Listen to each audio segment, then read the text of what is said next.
Hey everyone, my name is Austin and this channel is all about digging deeper and going further to better understand faith and film and everything that is in between. If that's exciting to you, you're already in the right place, and you can subscribe to my channel for a new video just like this one every Friday. These days there are so many options to choose from when it comes to Netflix originals. And I'm speaking specifically about the movies. Many are few are great, but a lot of them are pretty good, just don't get the attention that they deserve. In this video, I'm going to share some of my personal favorite Netflix original movies that I feel not enough people saw or talk about. There will be a pretty good variety here, so I tried to include something for just about everyone. Now lastly, before I get started, I don't want to be the only one sharing recommendations here, so I want you to jump down in the comments, share some of your favorite Netflix originals that you think more people should check out. The Siege of Jadotville.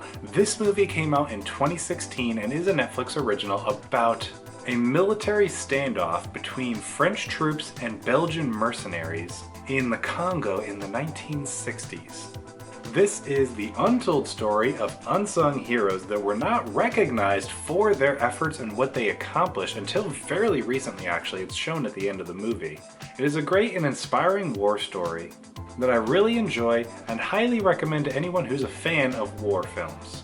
Spectral, also released in 2016, this sci-fi thriller tells the story of a group of soldiers who are faced with supernatural beings.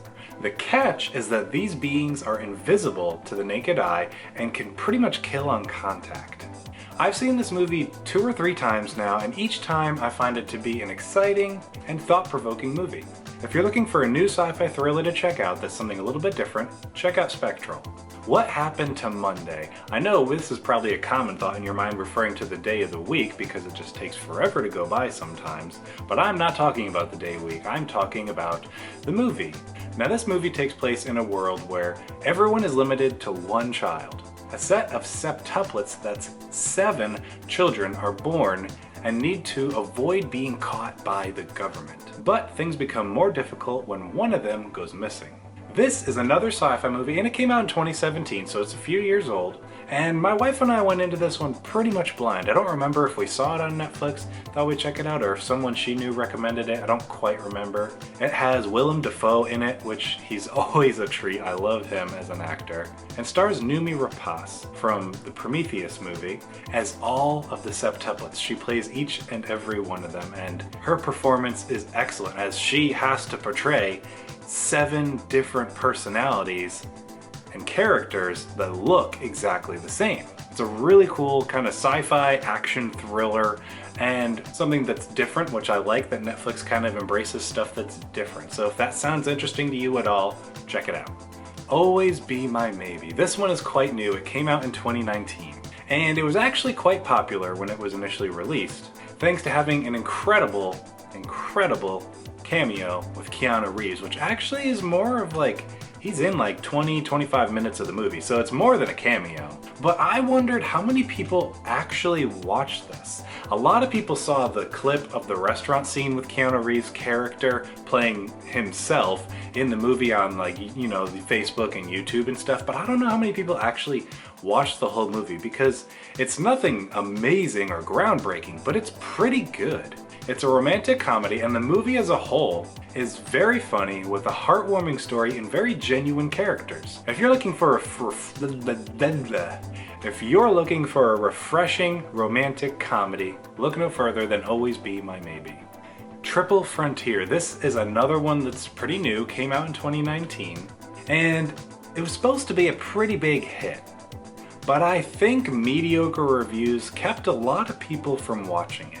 The movie had a really strong cast, including actors like Ben Affleck, Oscar Isaac, and a few other people, and tells the story of 5 former Special Forces operatives who reunite to take down a drug lord in South America. Things go wrong, leading to unintended consequences and the group having to fight their way out.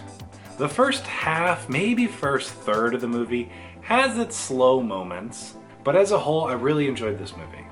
It goes from being a heist action thriller to a pretty impactful movie with a lot to say. I won't unpack it really because I want to kind of keep it a mystery for those of you who would check it out.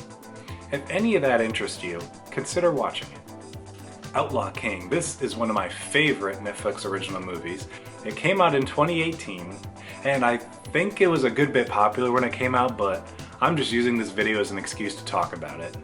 The movie is kind of a sequel to Braveheart, as it takes place shortly after the events of that film, but it's no means meant to be a sequel. It just kind of is because it takes place right after those events and includes some of the same characters that were in that movie, portrayed by different actors again. But the movie tells the story of Scottish outlaw king Robert the Bruce, who used his cunning and bravery to defeat the larger and better equipped English army. This is a really, really cool medieval war film. It reminds me of films, of course, like Braveheart and Gladiator, Patriot, those kind of classic, big, fun 90s action movies that were on such a big, epic scale. I've only seen this one once, but I really want to go back to watch it again soon, as Chris Pine does a great job in it. This was the first movie that introduced me to Florence Pugh, who has now become very popular over the past year and is going to be in the MCU now this year. And so this movie had a really cool impact on me with all those things and really expanding my horizons in different ways. So those are 6 Netflix original movies that you may not have seen, but I think you probably should. Don't forget to share your choices of some of your favorite Netflix originals in the comments down below. As Netflix has so many original options, there are some hidden gems in there that you really can check out and really enjoy. Thanks for sticking around to the end of this video. If you enjoyed it, like the video, make sure you're subscribed, and share it with someone who you know will enjoy it just as much as you did. I'll see you in the next video.